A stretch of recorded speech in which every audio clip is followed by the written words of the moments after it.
tienen las flores, Llorona, las flores del Camposanto. Feminazi, ¿cuál es el holocausto feminista? ¿Hombres planchándose sus propias camisas? Llámenme feminazi, allá ustedes. Lo que resume ese término es una ignorancia tan grande, pero me niego a admitir y a sentirme insultada, porque no conoce lo que ha sido el movimiento feminista desde sus orígenes, que lo único que hemos dado y hemos puesto en el camino han sido víctimas. Llorona, tú eres mi yunca. Yo entiendo que puede generar miedo el feminismo, sobre todo desde el punto de vista que mueve el suelo, ¿no? Porque estamos generando un futuro desconocido. El feminismo no le quita derechos a nadie, al revés, reconoce derechos para la mayor parte de la gente. Estamos aquí y estamos consiguiendo, haciéndonos un huequito en el mundo porque nos hemos empeñado. Sí, porque te quiero, quieres llorona, quieres que te quiera más. Sí, porque te quiero, quieres llorona, quieres que te quiera más. Si ya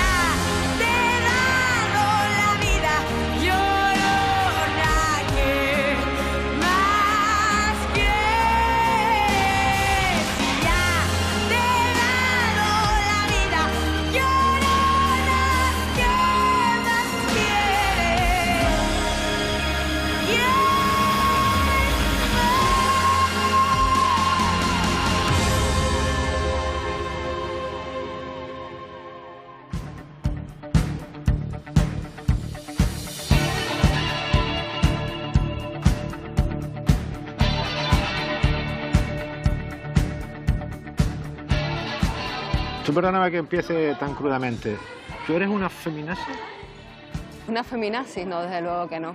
Además es un insulto eso. ¿Y cómo hemos llegado a generalizar tanto la palabra feminazi, una palabra tan desagradable? Bueno, es el sistema reaccionario.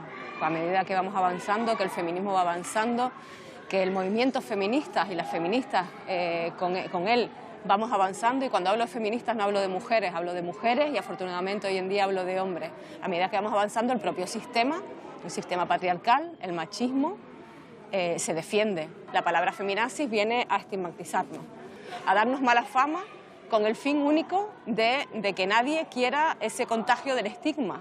A esas personas que utilizan términos como ese o parecidos a ese, ¿cómo les explicarías lo que es el feminismo? Pues el feminismo es un movimiento social pacífico, por encima de todo. El feminismo nunca ha matado a nadie, ni ha acarreado muerte, ni ha matado a ningún hombre, ni a ninguna mujer. Todo es un movimiento social, es un movimiento teórico también, crítico.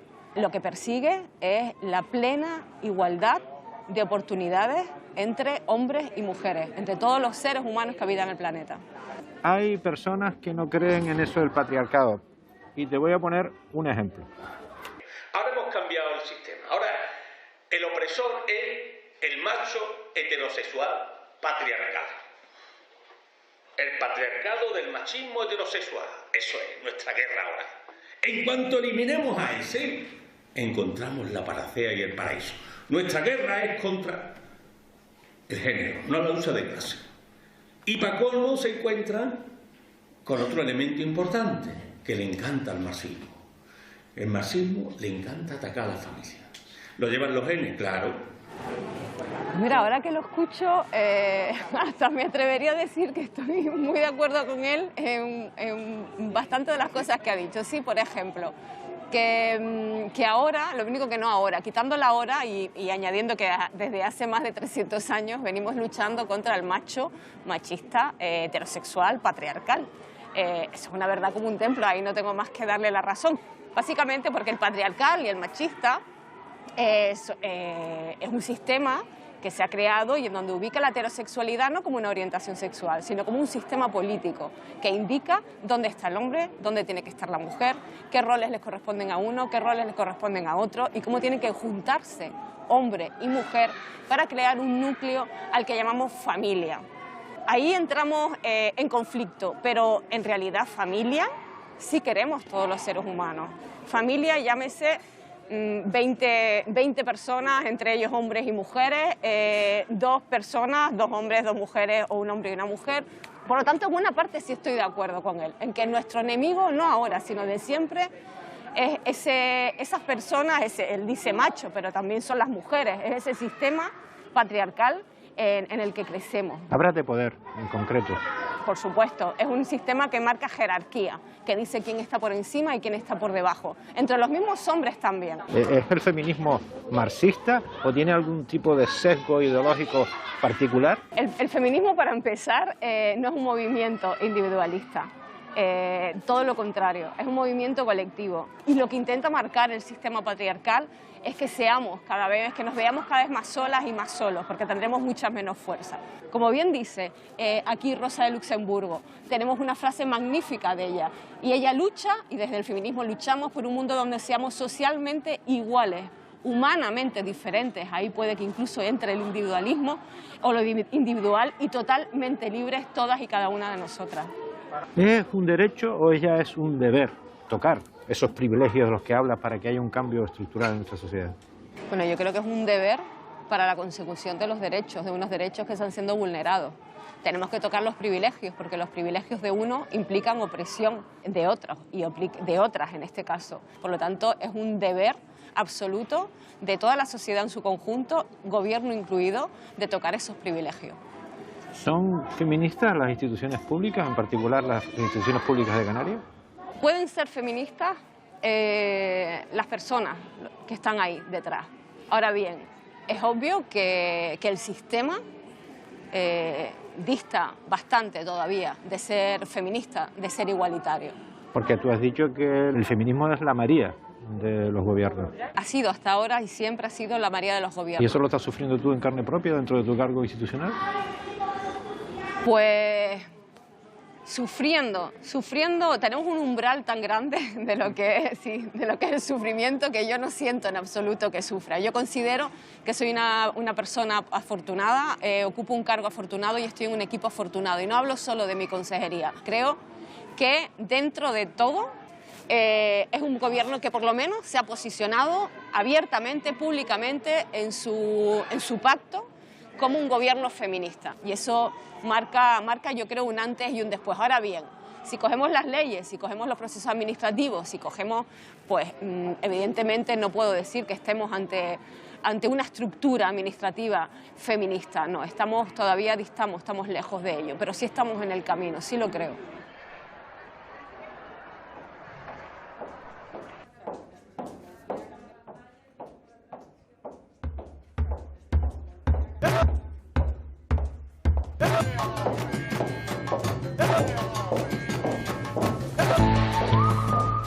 Cuando hablo de feminazi, solo me voy a la Real Academia Española. Es el feminismo radicalizado. ¿Hay un feminismo radicalizado? Sí. El que no quiera verlo, eso es lo que quieren es los privilegios de la mujer frente al hombre. ¿Qué privilegios crees tú que tienen las mujeres sobre los hombres? Bueno, más que privilegios, sí, o derechos que tiene. Ya digo, no, el hombre, no hay ningún hombre, no hay hombres que tengan privilegios sobre la mujer. Yo le digo los privilegios que tiene la mujer. La mujer, pues tiene, por ejemplo, una mujer emprendedora que quiera montar una empresa, tiene una subvención mayor que un hombre emprendedor que quiera montar una empresa. Claro, en una sociedad patriarcal como la nuestra, donde tenemos los roles de género tan asumidos, somos totalmente incapaces de detectar los privilegios que tienen los hombres frente a las mujeres. Es un privilegio caminar solo por la calle sin el temor a que te violen o a que te maten. Es un privilegio cobrar más en el trabajo a pesar de que hagas un trabajo de valor similar. Es un privilegio que no te obliguen a contraer un matrimonio forzoso, aunque seas una niña de apenas 9 años. Es un privilegio también que no te mutilen genitalmente por el hecho de ser mujer. Privilegios es que no te cosifiquen como un objeto sexual por el hecho de ser mujer. Sobre el argumento de un incremento en las partidas de subvenciones, en este caso habla de subvenciones para personas emprendedoras, yo voy a añadir incluso las políticas activas de empleo. Lo que se pretende es incorporar al mercado laboral pues, a las personas que tienen más dificultades. El 57% de las personas desempleadas en Canarias son mujeres. Por lo tanto, es normal que se incrementen las ayudas para que las permitan acceder al mercado laboral, pero no por el hecho de ser mujeres, sino por el hecho de ser el 57% de las personas desempleadas. De la misma manera, estas ayudas a las que hace referencia esta persona contemplan también unos incrementos para los jóvenes, independientemente de que el joven sea varón o sea mujer. Dime más privilegios. No, pero ¿por qué? Sí, es un privilegio. No, pero dime más. Si no, aparte de eso, digo. Más, el tema también es un privilegio, hombre, que goce de que pueda disfrutar la infancia de sus hijos, cosa que el padre no puede hacer porque no se los dan. A mí me gustaría preguntarle o que alguien me respondiera. Pues a mí me gustaría responderle, pero con datos del Consejo General del Poder Judicial. En el año 2019, de los 71.370 divorcios de mutuo acuerdo acordados entre ambos progenitores, solo 1.188 la custodia fue para el padre, de mutuo acuerdo. Por lo tanto, solo 1.188 hombres se hicieron responsables de la guarda y custodia de sus hijos. La corresponsabilidad de ambos progenitores es totalmente indispensable, pero es que además el que un padre no cubra esta corresponsabilidad implica que la mujer tenga en un porcentaje bastante elevado que abandonar su trayectoria profesional, por ejemplo, solicitando excedencias, reducciones de jornada. De hecho, 9 de cada 10 solicitudes de este tipo las siguen asumiendo las mujeres, y no es por una decisión propia, es porque tenemos que seguir haciéndonos cargo de nuestros menores, de nuestros familiares dependientes, porque la sociedad considera que las mujeres debemos seguir asumiendo los roles de cuidado. Que me diga un solo derecho que tenga el hombre y que no tenga la mujer. Pues yo le puedo decir al contrario. La igualdad salarial, por ejemplo. Por poner un ejemplo. Pues yo le digo que no existe. Eso es un bulo. La igualdad, la brecha salarial es un bulo. Los techos de cristal para ser Los techos de cristal, vamos a ver, claro, eso es lo que dicen los techos de cristal. Vamos a ver, ¿qué se entiende por techo de cristal? Pues que una mujer no tenga el mismo derecho o la misma capacidad para alcanzar puestos directivos que los hombres, por ejemplo. Vale, yo le puedo decir... Los datos están ahí, ¿no? Sí, vale, pero los datos los tenemos todos. El problema es que los datos se manipulan. Y yo no pretendo manipular datos. Yo lo que vengo es... Yo le pongo a usted 3 empresas, por ejemplo, del IBEX 35, que es el Santander, Iberdrola y Red Eléctrica. ¿Sabe cuántas mujeres hay en puestos directivos? El 40%. ¿Sabe cuánto había en el 2012? Pues probablemente había un 12, un 13%, si no recuerdo mal. ¿Usted cree que se ha avanzado del 40%? Ya estamos llegando. ¿Dónde está el techo de cristal? Sobre la brecha salarial, realmente me llama mucho la atención que esta persona no aporte ni un solo dato, a pesar de que está cuestionando constantemente datos oficiales. No hay absolutamente ningún país, ningún organismo internacional que cuestione la brecha salarial por condición de género, ninguno. Pero voy a ir un poquito más allá.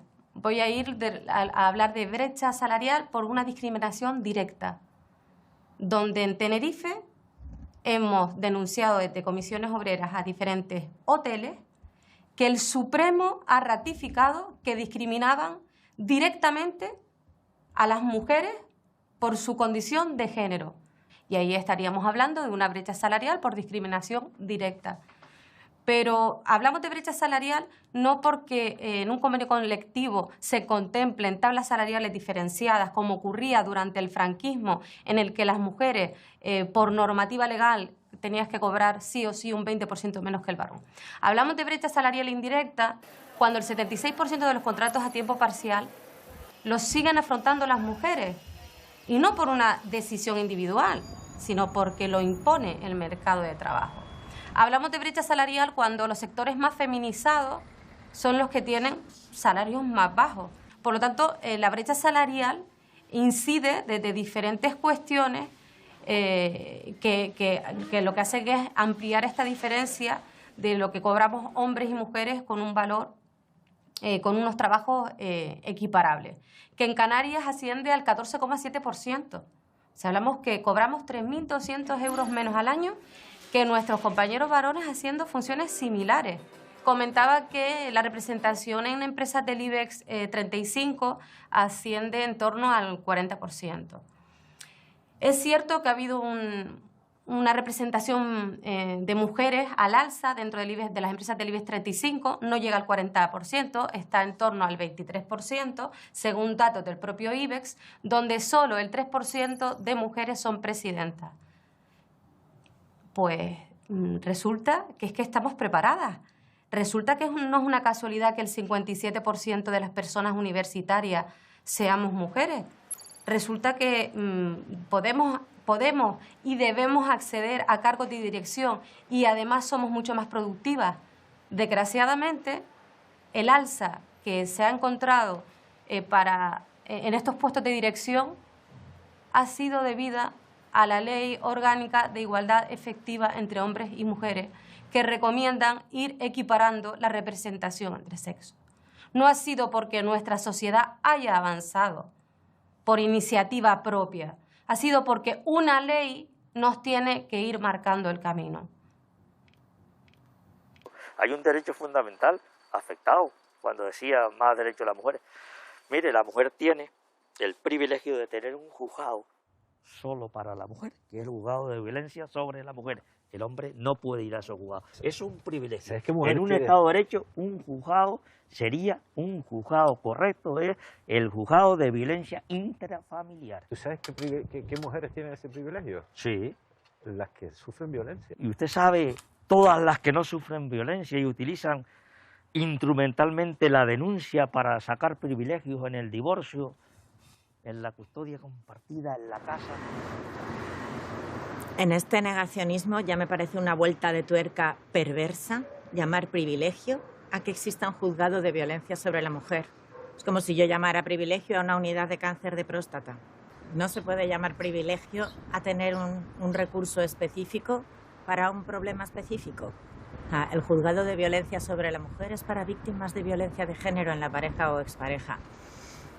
A mí me preocupa muchísimo quienes están promoviendo la desinformación, que no es ignorancia, es una desinformación voluntaria, dolosa, para que la ciudadanía esté menos formada, menos informada, sea más ignorante y poder llevar a cabo sus prácticas y sus políticas que se asemejan mucho al fascismo.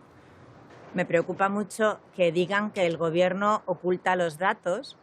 ¿Qué gobierno? El gobierno de Aznar, el de Zapatero, el de Rajoy, el de Pedro Sánchez, el gobierno de Madrid, Andalucía y Murcia, sostenidos con Vox.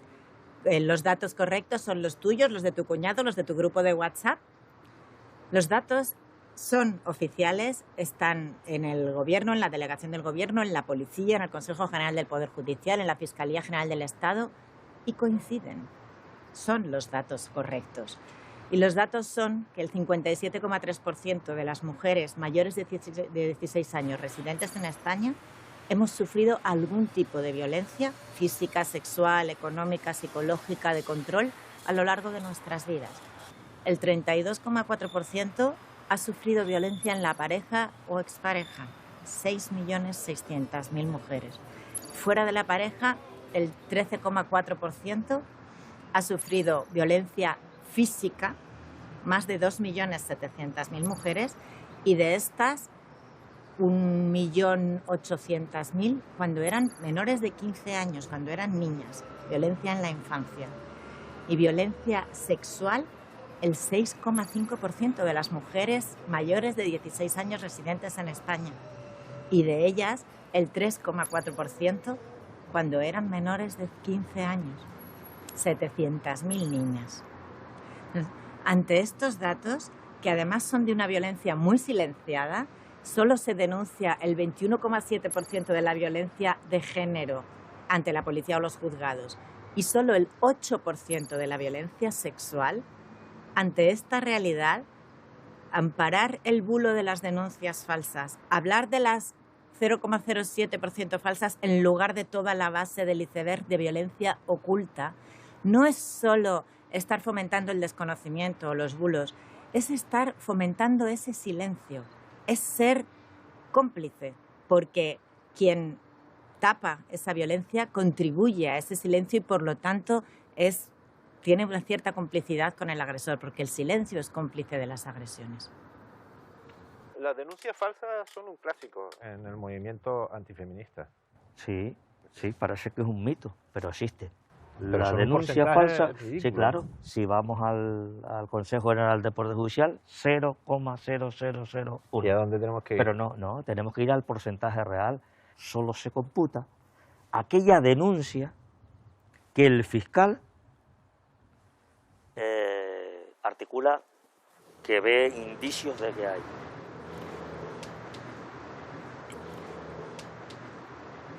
También solo se computan los hurtos, los robos y los asesinatos que la policía investiga, la fiscalía califica y se juzgan. Eso es absurdo. Sí, pero hay más mujeres asesinadas por sus parejas o exparejas que hombres asesinados por su pareja y su expareja. Eso parece que es un dato absolutamente incontestable, ¿no? Sí, si me da ese dato yo le digo, es cierto, y yo le digo, ¿y qué problema hay en hacer eso transparente?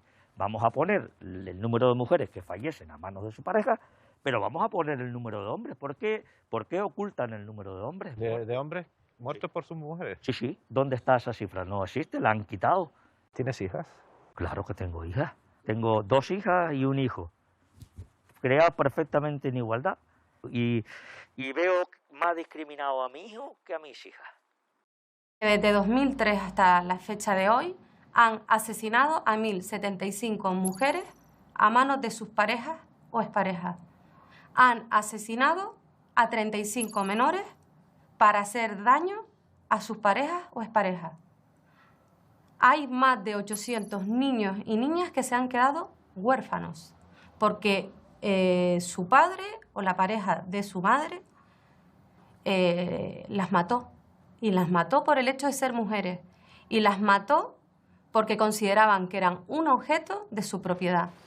Bueno, yo creo que en una era donde tenemos tantas herramientas digitales a nuestra mano, es tan sencillo encontrar la información si realmente queremos acceder a ella. Vuelvo a los informes emitidos por el Consejo General del Poder Judicial. En este caso, del último trienio, 2016-2018, en el que se establece que 22 hombres fueron asesinados a manos de sus parejas. De estos 22 hombres, dos de ellos fueron asesinados por otros hombres. Por lo tanto, 20 hombres en este trienio fueron asesinados a manos de sus mujeres o exparejas mujeres. Durante el mismo periodo de tiempo, 151 mujeres fueron asesinadas a manos de sus parejas o exparejas. Con una diferencia tan abismal, es totalmente necesario que haya diferencias normativas que protejan, que den cobertura a todas esas mujeres víctimas de violencia de género. Los datos están, no se ocultan, son públicos. Se puede acceder a través de la página del Consejo General del Poder Judicial, pero lo que hay que tener es intencionalidad de acceder a ello y no manipular la realidad. ¡El feminicidio! ¡Inmunidad para el asesino! ¡Es la desaparición! ¡Es la violación! Y la culpa no era mía ni dónde estaba ni cómo vestía. Y la culpa no era mía ni dónde estaba ni cómo vestía. Y la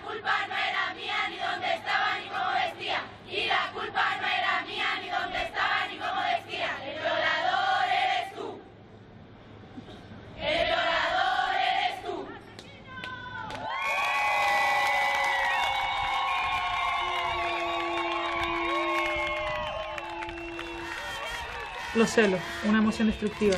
También podemos sacar a lo mejor el tema de la gestión de los celos. Quitándolo, ¿no?, de muestra de amor o de Exacto. confianza. Creo que podemos desmontar todos los mitos.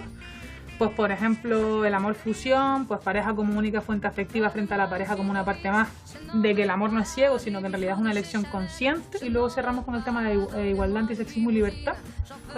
Podemos meter todo el tema del control, redes sociales, de las contraseñas. Claro, lo de pedirse el móvil. Exacto, para dar claves, pues para estar atentos y atentas a esas conductas. Y yo luego cerraría con el tema de la resolución pacífica de conflictos. Por los buenos tratos es un proyecto de prevención de violencia sexista en parejas jóvenes y básicamente lo que nosotros procuramos trabajar con los chicos y con las chicas en las aulas es acerca de unos valores que consideramos necesarios para construir unas relaciones satisfactorias, ¿no? Son valores como la igualdad, la solidaridad, la resolución pacífica de conflictos, la libertad para decidir sin condicionantes sexistas o la autonomía personal. Hay gente que dice que eso que ustedes hacen en las escuelas es adoctrinamiento. Pues bueno, yo me dedico a educar o a procurar dar claves para construir unas relaciones más satisfactorias. Nos enfocamos en la pareja, pues porque bueno, al final es un proyecto de prevención de violencia sexista, pero al final estamos hablando de valores como la igualdad, la solidaridad, la no violencia. O sea, educar de esta manera en las aulas es un reto, un compromiso para que la sociedad avance hacia una sociedad más igualitaria, ¿no?, y más respetuosa. Es verdad que hay temas en los que a los chicos están más cortados que las chicas y viceversa, ¿no?, según otros temas, pero en general hay una participación más o menos, ¿no? O sea, que asumen, valoran esta formación, la valoran como algo que les resulta importante o como algo divertido. No, para nada. O sea, es un tema que les remueve además. Muchas veces cuando les dicen, no, que vienen a dar una charla de violencia de género, tal, ¿no? Como que ellos se hacen y ellas se hacen una idea, pues a lo mejor de la típica charla más que esta, que al final va a acusar a que, pues, que todos los hombres son potenciales maltratadores, todas las pibas, todas las chicas van a ser potenciales víctimas, ¿no? Entonces, cuando de repente rompemos con esa idea y se dan cuenta de que estamos hablando de chicos y de chicas normales que tienen relaciones normales, que hay relaciones en las que hay, pues a lo mejor no hay unas buenas prácticas, que no quiere decir que haya maltratos. Muchas veces ellos y ellas se abren en canal, ¿no? Y de repente te ves escuchando pues relatos de vida, pues de relaciones tóxicas o de, cónchale, pues yo esto me he dado cuenta que a veces lo reproduzco, pues estas conductas, ¿no? Y al final se genera un espacio de seguridad que para mí, yo he trabajado en otros sectores, pero yo nunca he visto a nivel profesional tanta gratificación, ¿no? Cuando ves que esto llega, ¿no? Que de verdad piden que vayamos a los centros. El grado de satisfacción del piberío es alto. ¿Se escucha la palabra feminazi en las aulas?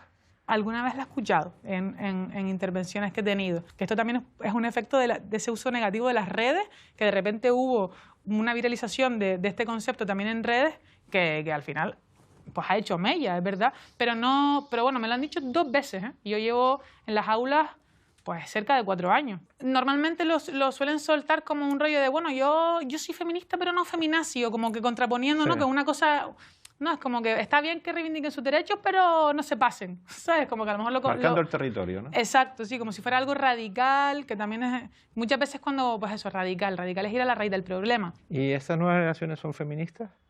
Yo me atrevería a decir que sí. Hay mucha mayor expresión de la diversidad, también hay una mayor expresión de relaciones amorosas, ¿no? De que se habla más, aunque siga habiendo tabús e ideas preconcebidas y mitos y demás, ¿no? O sea, una cosa no quita la otra, pero creo que sí que hay una mayor presencia del feminismo en la gente joven. El activismo se ha hecho más virtual, ya incluso se habla de ciberfeminismo. ¿Cuál es el feminismo que viene? Bueno, yo creo que ya estamos de lleno en una 4ª ola en donde empezamos otra vez a darle vueltas a esto del sujeto del feminismo. Y también nos hemos dado cuenta que esos condicionantes de género afectan a hombres y a mujeres y que si queremos de verdad conseguir una sociedad igualitaria y feminista, tenemos que, pues bueno, traer a todos los hombres y a todas las mujeres y a todas las personas, porque formamos una sociedad, para transformarla, ¿no? Y con esto lo que me invita a pensar es con toda la problemática que está habiendo acerca de las mujeres trans o de la participación de los hombres en el feminismo, que también es otro temazo, ¿no? Yo creo que si de verdad entendemos el feminismo como una revolución para la vida, que cuestiona las estructuras, ¿no? Las estructuras capitalistas, el poner los cuidados en el centro, ¿no? Una economía sostenible, unas vidas que puedan ser vividas por todos, por todas y por todes. Creo que es necesario que todos, todas y todas nos sumemos a ello, ¿no? Aquí lo único que se está tratando de hacer es ensanchar los márgenes de libertad para que las personas decidan quiénes son. Pero eso está generando una tensión dentro del feminismo que están aprovechando los enemigos del feminismo. Por supuesto. Y de hecho creo que es un problema que tenemos las feministas, que tenemos que sentarnos a debatir. El sujeto del feminismo es uno de los grandes temas. Tenemos temas de trabajo sexual, de maternidad subrogada. O sea, hay infinidad de temas que entroncan con todo esto. Pero si queremos una sociedad feminista, tenemos que empezar por sentarnos y hablar.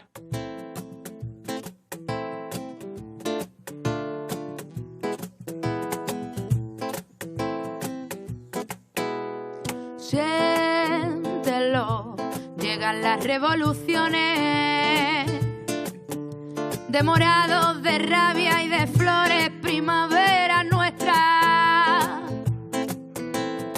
Se oye el puño en la mesa, son las hijas, las esclavas, las poetas, las sin miedo y sin careta.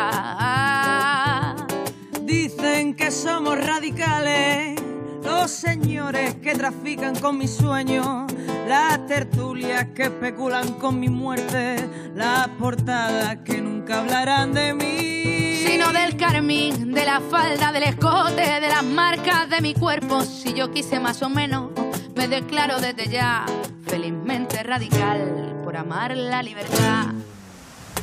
Hoy no hay miedo ni paz, ni calma ni Dios que calla esa voz que viene a romper. Yo me he quedado en el feminismo de la igualdad y el feminismo de la diferencia. Y después todo lo que llaman feminismos, y yo creo que no son feminismos. El feminismo es uno, y lo de carnet de feminismo, que también con eso se nos quiso tapar la boca en alguna ocasión, existe en todos los movimientos. Yo sí considero que el feminismo puede hablarse en plural porque tenemos distintas estrategias o distintas miradas para llegar a un objetivo que creo que mayoritariamente puede ser común y es positivo para ¿Qué es el objetivo feminista? Creo que se utiliza esos distintos puntos de vista para dividirnos, para que nos centremos en esa discusión. Exacto. Y no en todo lo que tenemos en común que nos podría hacer avanzar. Que nosotros estamos donde estamos y hemos conseguido lo que hemos conseguido porque hay muchos hombres que estuvieron luchando codo con codo con nosotros. Porque si no llega a ser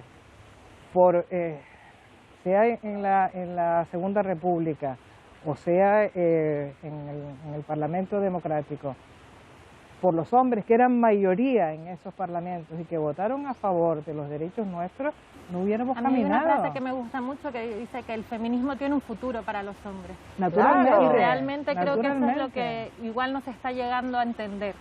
Esta sociedad avanza cuanto más unidos estén varones y mujeres, porque se pierde mucho talento femenino. Pues no tenemos referentes las mujeres, y entonces ¿qué ofrecemos a nuestras niñas? Las páginas de contacto para que siquiera pueden elegir eso. No, tenemos que tener referentes, pero también tenemos que tener perspectiva de género, es decir, cómo nos afectan las cosas a varones y mujeres. En cuanto a los referentes que decía Juana, es importante destacar que afortunadamente tenemos en los últimos años mujeres investigadoras que rebuscan a mujeres en la ciencia, en la arquitectura, en la literatura, en la poesía, en las bellas artes, en todo. Estamos encontrando o nos están encontrando y nos están poniendo sobre el tapete a mujeres que nosotros desconocíamos por completo. Gracias al empujón que hemos estado dando año tras año y con denuedo, tenemos sobre la mesa, pues en este año, ¿cuántas mujeres premios Nobel? Pero cuando los cambios no quedan asentados en la sociedad, que yo creo que el feminismo en este sentido todavía tiene demasiadas voces en contra, ¿no? Y sobre todo demasiada proyección en los medios de comunicación, quizás esas voces en contra, que a lo mejor son más minoritarias, pero oye, qué bien queda esto de establecer un conmigo contra mí, y se da muchísimo bombo a cuestiones que tú dices, cómo se están debatiendo los derechos humanos más fundamentales, ¿no? ¿Cómo se está dando espacio a esta clase de o sea, debate? no acaba nunca, no acaba nunca. La gente puede estar harta de oír hablar de feminismo, que yo digo bendita gente porque no sé dónde lo oyen. Yo soy una usuaria más de la tele, de la radio, de los periódicos, y yo no oigo hablar de feminismo tanto como para hartar a nadie. Ahora, la gente no se harta de oír hablar de los crímenes machistas, de las violaciones y de todas las cuestiones de discriminación que sufrimos las mujeres. ¿Eso no harta? Seguimos con la necesidad de llamar la atención al papel que pueden jugar los medios de comunicación en nuestra lucha por los derechos humanos, porque la reivindicación del movimiento feminista es los derechos humanos. A mí me preguntan ahora, ¿y dónde va el feminismo? ¿O qué espero yo del feminismo? Y yo lo único que puedo decir es a consolidar lo conseguido y a extendernos por todo el mundo, pero sobre todo a consolidar y tener conciencia de que por lo que hemos batallado tanto se puede perder con una firma o de un plumazo, y que la gente joven lo tenga en cuenta.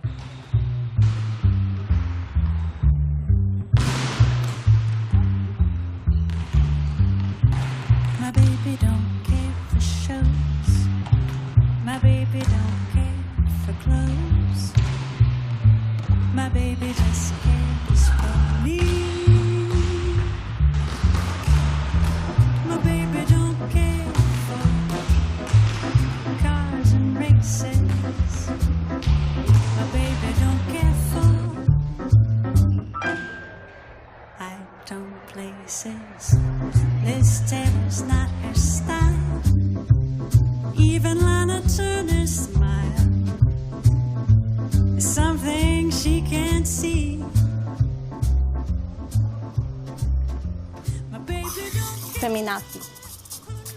A España llegó por un académico de la lengua que debe de pensar que el que pidamos en España que los señores planchen sus camisas es lo mismo que un holocausto también.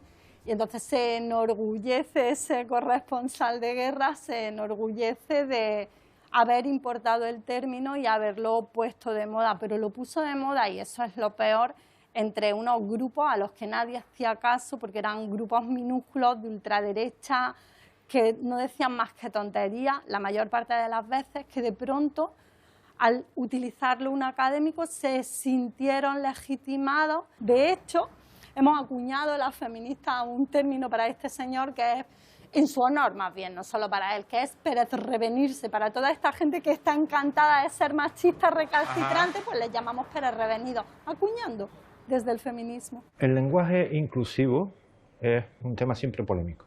Es que el lenguaje inclusivo despierta mucha resistencia y enfada a la gente de una manera brutal. Se ha transmitido a la sociedad una idea de que el lenguaje inclusivo es algo que va a perjudicar al idioma, que va a hacer que no podamos entendernos, pero sin embargo el lenguaje inclusivo es una cuestión de justicia, es nombrar lo que hay. Tú fíjate la diferencia que hay entre contar la verdad o solo media verdad. Media verdad es media mentira, y eso es lo que está pasando con la manera en la que hablamos, que estamos contando solo media verdad y lo que queremos es que se muestre la verdad completa. ¿Y por qué estamos contando media verdad? ¿Porque se está quedando fuera media sociedad?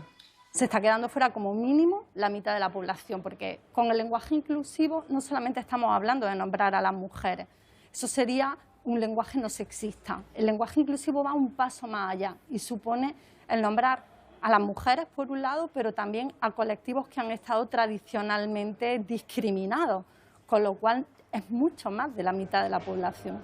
¿Por qué esos colectivos y las mujeres han estado tradicionalmente discriminados en el lenguaje? Sí, claro.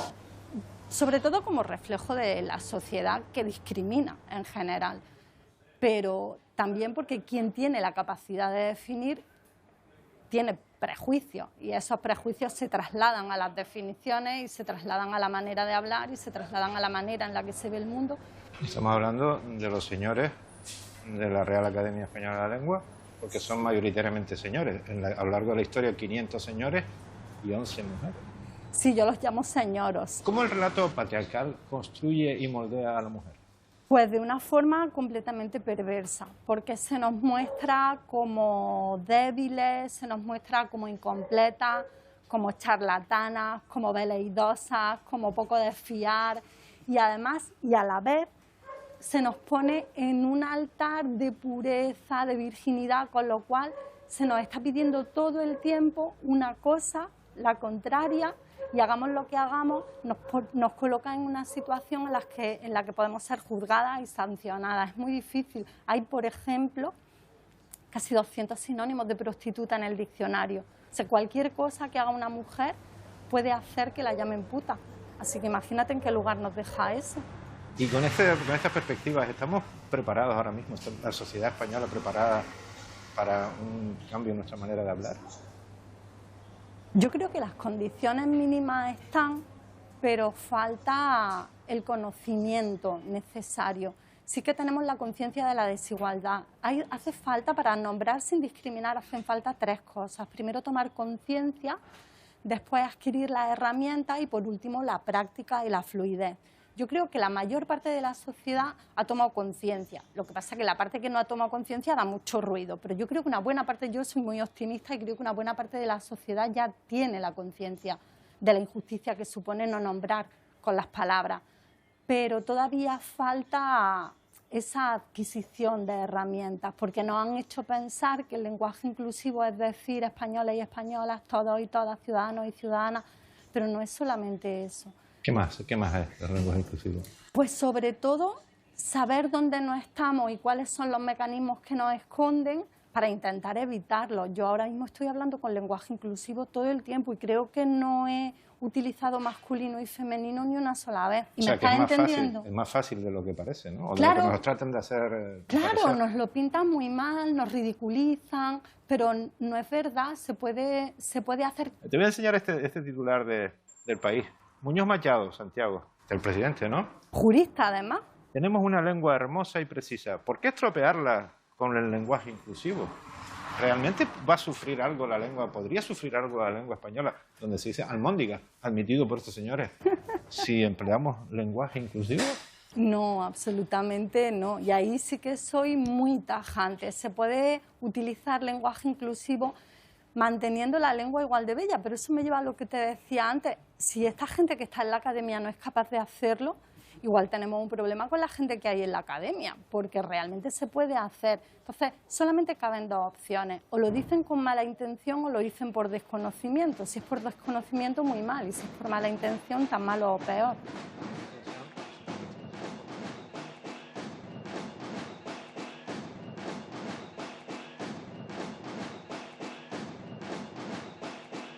No vamos a consentir ni un paso atrás en la lucha contra la desigualdad. Nuestros derechos no se tocan.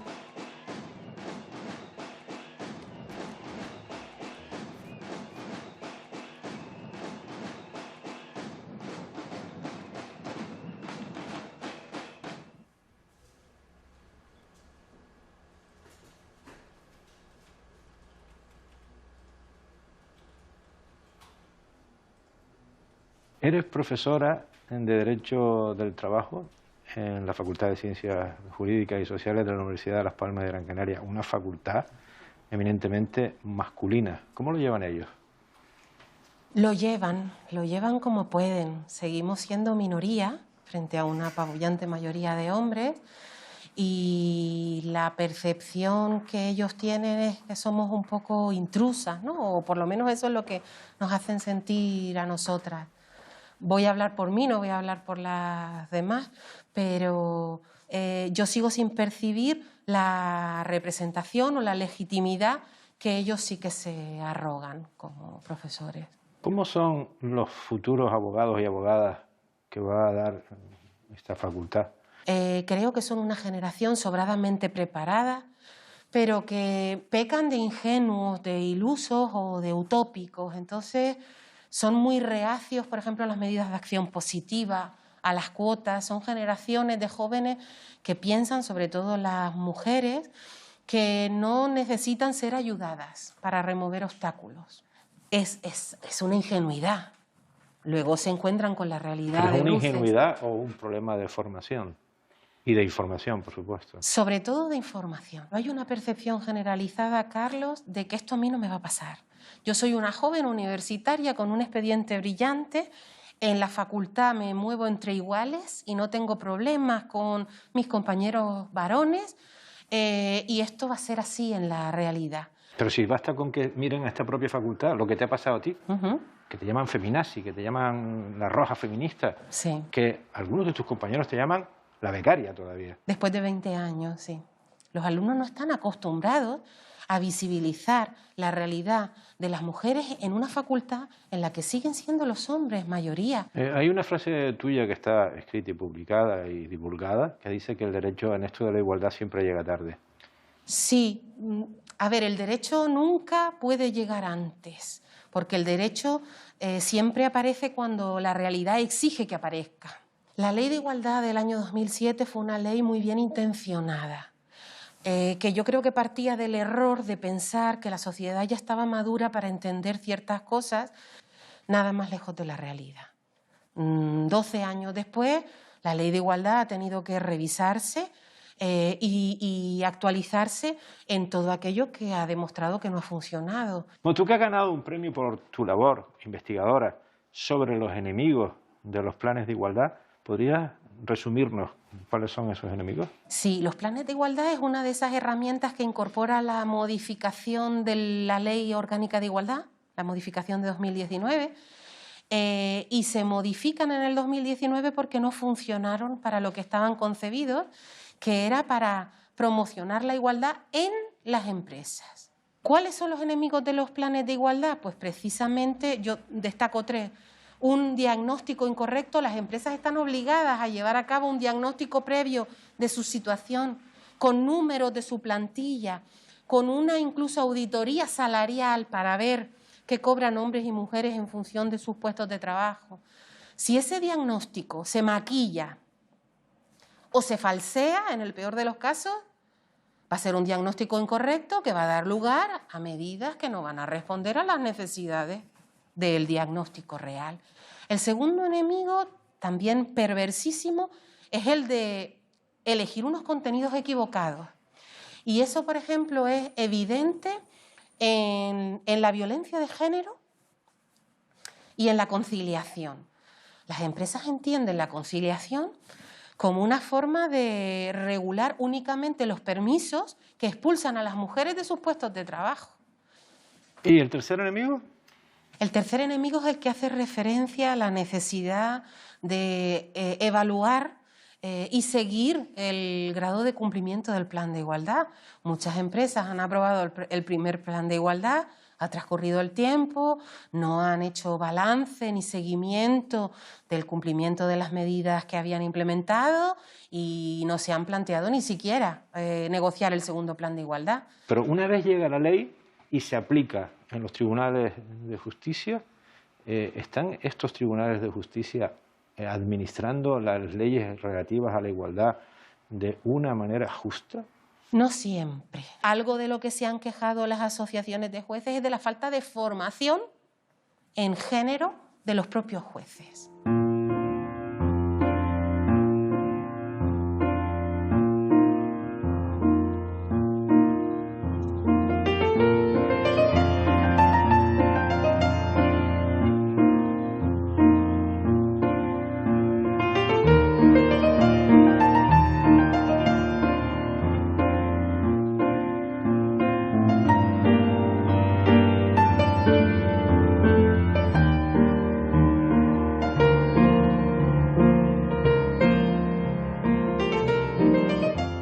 Lo más preocupante ahora, sobre todo muy visible desde el 2016, desde el Brexit, desde el ascenso de la ultraderecha, de Trump, es que ya hay opciones políticas que son declaradamente antifeministas y que quieren romper los consensos que se habían alcanzado pues, contra la violencia de género, a favor de diseñar instituciones paritarias, igualitarias, contra las desigualdades económicas, a favor de los derechos reproductivos, y eso es una novedad que tenemos que enfrentar. Ideología de género, feminismo liberal.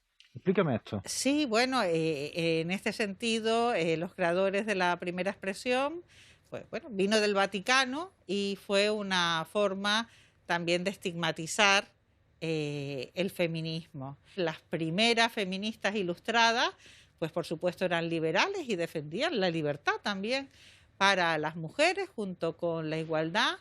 Yo en cambio hablaría de un pseudofeminismo neoliberal. Toda una serie de, sobre todo, autoras que han tenido pues mucho predicamento en esto de la autoayuda.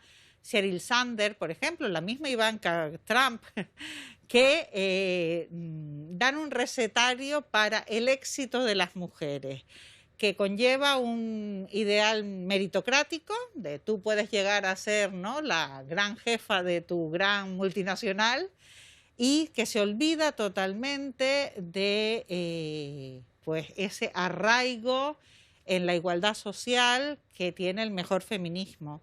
Quizás si hay alguna lección, y también es una lección feminista, para aprender de esta enorme emergencia que estamos viviendo, es a valorar realmente lo que tiene importancia, lo que es básico, lo que es esencial, y sobre todo el cuidado de los seres humanos y frente a otros imperativos del mercado o del beneficio rápido. ¿Estamos o no estamos en la cuarta ola del feminismo? Bueno, siempre hacer historia es algo que necesita distancia y tiempo, pero sí hay indicadores de un cambio generacional que ya no acepta pues prácticas de acoso sexual, de violencia, que estaban de alguna manera normalizadas en generaciones anteriores. Se ha visto como grandes iconos, no sé, de la ópera, ¿no?, Plácido Domingo, Harvey Weinstein, del mundo de la producción cinematográfica, han caído porque, bueno, se ha roto sobre todo ese dique que era el de la vergüenza, y muchas mujeres pues han hablado de esa especie de derecho de pernada que había con respecto a el mundo del cine, de la ópera, en otros ámbitos como el artístico también. Y eso es una novedad sobre todo por cómo se ha hecho masivo. Yo vengo del ámbito de la filosofía y creo que hay una nueva agenda de pensamiento que necesita una nueva ilustración y sobre todo convencer a los que tienen el poder de que son necesarias las transformaciones. En esa nueva agenda de pensamiento, ¿qué consideración va a tener la mujer? Pues sujeto de la historia, no se le ha querido reconocer a las mujeres como sujetos activos de la historia, de la transformación de la sociedad, y yo creo que ya ese horizonte no cabe, y lo ideal sería llegar a un mundo donde efectivamente pudiéramos ser posfeministas, todavía no lo podemos ser, y que tuviéramos instituciones y sociedades verdaderamente igualitarias. Veo como caen de mi piel trocitos descamados por la ausencia de tu humedad, mi cuerpo. Hola, buenas tardes. Ay, hola, buenas tardes, ¿qué tal? Pues... Cae la piel rota, dejando al descubierto la otra, con más brillo que la que cae, porque algo la está alimentando. Mi piel en silencio grita, sácame de aquí. Mi piel en silencio grita, oxígeno para respirar, respirar de esta falta de ti, respirar de esta ausencia de mí, respirar para sentir mejor, respirar para aliviar el dolor, respirar, respirar.